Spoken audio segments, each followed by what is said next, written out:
కూటమి ప్రభుత్వంలో మారుమూల గ్రామాలకు అభివృద్ధికి కట్టుబడి ఉన్నామని హోంమంత్రి వంగలపూడి అనిత అన్నారు. కోటవురట్ల మండలం పి కొత్తపల్లి గ్రామంలో ఏర్పాటు చేసిన ఇది మంచి ప్రభుత్వం కార్యక్రమంలో పాల్గొన్న హోంమంత్రి గత ప్రభుత్వంపై విమర్శలు గుప్పించారు. జగన్ వ్యాపారవేత్త అని, రాజకీయ నాయకుడు కాదన్నారు. వెంకటేశ్వర స్వామి ప్రసాదంలో కూడా కల్తీకి పాల్పడ్డారని విమర్శించారు. గ్రామాల్లో చిన్నపిల్లలు సైతం గంజాయి తీసుకుంటున్నారని ఆరోపణలున్నాయి. దీన్ని పోలీసు అధికారులు కఠినంగా కట్టడి చేయాలని అధికారులకు సూచించారు. రాక్షస పాలనకు చరమగీతం పాడి ప్రజలు ఓటు ద్వారా ప్రజా ప్రభుత్వాన్ని తీసుకొచ్చారన్నారు.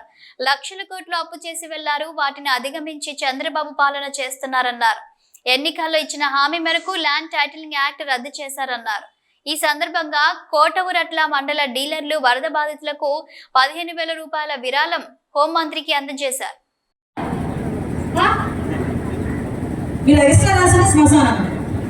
శ్మశానానికి సంబంధించి కూడా మేము ఎమ్మెల్యేలుగా ఉండేటప్పుడు ఎన్ఆర్జీఎస్ నుంచి శ్మశానాల నిర్మాణం కానీ, ఆ చుట్టూ ప్రహరీ గోడలు కానీ, అప్పుడు కూడా ఆయన పత్రికలు ఒక మాట అనేవారు, ఎంత బతుకుతామో శ్మశానాల్లోకి వెళ్ళి బురదలో పడాల్సి తీసుకెళ్ళి అక్కడికి వెళ్ళిన తర్వాత కూడా గౌరవంగా చనిపోయిన తర్వాత జరిగే కార్యక్రమాలు కూడా జరగాలి అని అప్పట్లో శ్మశానాలను పర్టికులర్గా ఇనిషియేషన్ తీసుకొని అన్ని కూడా నిర్మాణం చేసే పరిస్థితి కూడా మనకు కనిపించేది. మళ్ళీ ఇప్పుడు తిరిగి మన శ్మశానాల నిర్మాణం కానీ, స్కూల్ ప్రహరీ గోడలు కానీ ఎక్కడ ఎటువంటి ఇబ్బంది లేకుండా చూసుకునే బాధ్యత కూడా తీసుకుంటాం. ఎందుకు మళ్ళీ చెప్తున్నాం, ఈ రోజు తిరిగి గవర్నమెంట్ మీద బురద చల్లడానికి, మిమ్మల్ని అందరినీ మభ్య పెట్టడానికి మళ్ళీ ఒక గ్యాంగ్ రెడీ అవుతుంది. కాకపోతే అలాంటి పప్పులే ఉడకట్లే. ఎందుకంటే ఈరోజు మన ప్రజలే తిరిగి ఇంతకుముందు శ్రీమంతాలు చేసే సందర్భాలు ఏమి ఉండేవారు, మళ్ళీ ఈరోజు గవర్నమెంట్ తరఫు నుంచి శ్రీమంతాలు చేస్తున్నాం. అంటే ప్రతి ఒక్క ఈరోజు పొలం పిలుస్తుంది కార్యక్రమం ఈ రోజు నుంచి మొదలవుతుంది. ఆఖరికి రైతులకు సంబంధించి ఇన్పుట్ సబ్సిడీ కూడా ఇవ్వకపోతే మొన్న మన గవర్నమెంట్ వచ్చిన తర్వాత దగ్గర 500-600 కోట్ల రూపాయలు ఇన్పుట్ సబ్సిడీ కింద కూడా డబ్బులు ఇవ్వడం జరిగింది. మనం పండించిన పంట విత్తనాలు కూడా మనకి ఎట్టి పరిస్థితుల్లోని విత్తనాలకి కూడా మనకి సరైన ధర రాక, కొనుగోలు లేక ఇబ్బంది పడేవాళ్ళు. కాబట్టి ఇటువంటి ప్రాబ్లమ్స్ ఏమీ లేకుండా చూసుకునే బాధ్యత కూడా మేమందరం కూడా తీసుకుంటున్నాం. ఈ మధ్యన జరిగే ఈ లడ్డు వ్యవహారంలో కూడా మీ అందరికీ ఒక అపోహ ఏమైనా ఉందా? చంద్రబాబు నాయుడు గారి నోట్లోంచి ఆ సాక్షాత్తు వెంకటేశ్వర స్వామి పలికించినట్టుగా వెంకటేశ్వర స్వామి తిరుపతి దేవస్థానం వెంకటేశ్వర స్వామి ప్రసాదాన్ని కూడా జగన్మోహన్ రెడ్డి కల్తీ చేశాడంటే ఒక్కసారి మనం అతని తాలూకు ఆలోచన తీరు మనందరం కూడా అర్థం చేసుకోవాలి.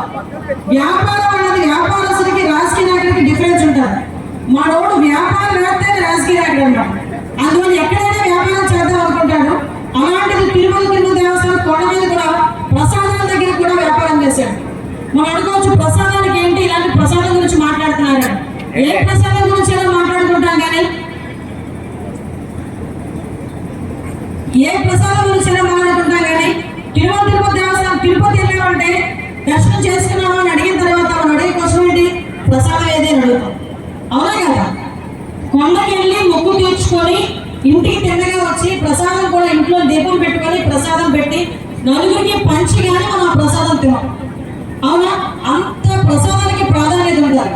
ఆ ప్రసాదంలో వాడే నెయ్యిని కూడా, ఆవు నెయ్యిని కూడా కల్తీ తీసుకొచ్చి అందులో కలిపేసి ఈరోజు తిరిగి వాళ్ళ లాయర్లు మాట్లాడుతున్నారు. ఎందుకంటే ఇక్కడ నేను ఒక్కదమే కదా, ఇక్కడ అందరూ యూట్యూబ్లు చూసేవాళ్ళు, టీవీలు చూసేవాళ్ళు, న్యూస్లు చూసేవాళ్ళు ఉన్నారు. అందరికీ కూడా తెలిసి ఏం జరుగుతుంది అన్నది. దయచేసి ఇలాంటి పరిస్థితుల్లో మన దగ్గరికి వచ్చి మళ్ళీ మనల్ని కూడా మభ్య పెట్టడానికి చూస్తారు. దయచేసి ఈ విషయంలో మీరందరూ కూడా అలర్ట్ గా ఉండాలని మనస్ఫూర్తిగా కోరుకుంటూ, ఇప్పుడే మనం చెప్పారు మీరు ఏదైతే వాటర్ స్కీమ్ గురించి అడిగారో ఆ వాటర్ స్కీమ్ కూడా దగ్గర 56 లక్షల రూపాయలు పీకేపల్లి గ్రామానికి శాంక్షన్ అయింది. అది కూడా వర్క్ అతి తొందరలో జరుగుతుందని మీ అందరికీ కూడా తెలియజేసుకుంటూ, ఈ అవకాశం ఇచ్చిన మీ అందరికీ కూడా ప్రత్యేకంగా ధన్యవాదాలు, నమస్కారాలు తెలియజేసుకుంటున్నాం. మళ్ళీ ఇంకోటి ఒక ఫిర్యాదులు పెట్టాయని ఇక్కడ నేను పెట్టించడం జరిగింది. ఎవరైనా ఆర్జీలు ఇవ్వాలి అనుకుంటే ఒకవేళ మా వరకు రాలేకపోయినా, అఫీషియల్ వరకు వెళ్ళలేకపోయినా ఆ ఫిర్యాదులు పెట్టమని మీ ఫిర్యాదులు కనుక అక్కడ మీ గ్రీవెన్సెస్ కనుక వేస్తే కంపల్సరీగా మళ్ళీ తిరిగి అఫీషియల్స్ అందరూ కూడా చూస్తారు. మీరు ఎప్పుడైతే అనితమో దొరకట్లేదు అన్న దానికి మీకు అసలు ఇబ్బంది లేకుండా ఆ ఫిర్యాదులు పెట్టి కూడా పెట్టాం. అదేవిధంగా ఈ చుట్టుపక్కల ఏరియాలో కొంచెం గాంజా కూడా చాలా ఎక్కువగా ఉంటుంది. చిన్నపిల్లలు కూడా గాంజాలు తీసుకునే పరిస్థితి ఎక్కువగా ఉంది. ఎస్పీ గారు కూడా ఇక్కడే ఉన్నారు. ఎస్పీ గారు కూడా చెప్పడం ఏంటంటే గాంజా చెప్పారు. గాంజా విషయం ఆడపిల్లలు అబ్యూస్ చేసిన విషయంలో కానీ ఆడపిల్లల మీద అఘాయిత్యాలు చేసిన విషయంలో కానీ అసలు ఎట్టి పరిస్థితుల్లోనే మీరు టాలరేట్ చేయాల్సిన అవసరం లేదు. ఎవరైనా మా నాయకులు ఎవరైనా ఎన్డీఏ నాయకులు ఫోన్ చేసినా కూడా మీరు దాన్ని పరిగణలోకి తీసుకోవాల్సిన అవసరం లేదు. సభా వేదికగా ఆడపిల్లకి ఎక్కడా కూడా అన్యాయం జరగకూడదని ఇక్కడున్న పోలీస్ డిపార్ట్మెంట్ వాళ్ళని కూడా నేను కోరుకుంటూ గాంజాని అరికట్టాల్సిందిగా వాళ్ళందరికీ కూడా మేమందరూ కూడా విషయం చెప్తూ ఈ అవకాశం ఇచ్చిన మీ అందరికీ కూడా ప్రత్యేకంగా ధన్యవాదాలు, నమస్కారాలు తెలియజేసుకుని సెలవు తీసుకున్నానమ్మా. Thank you.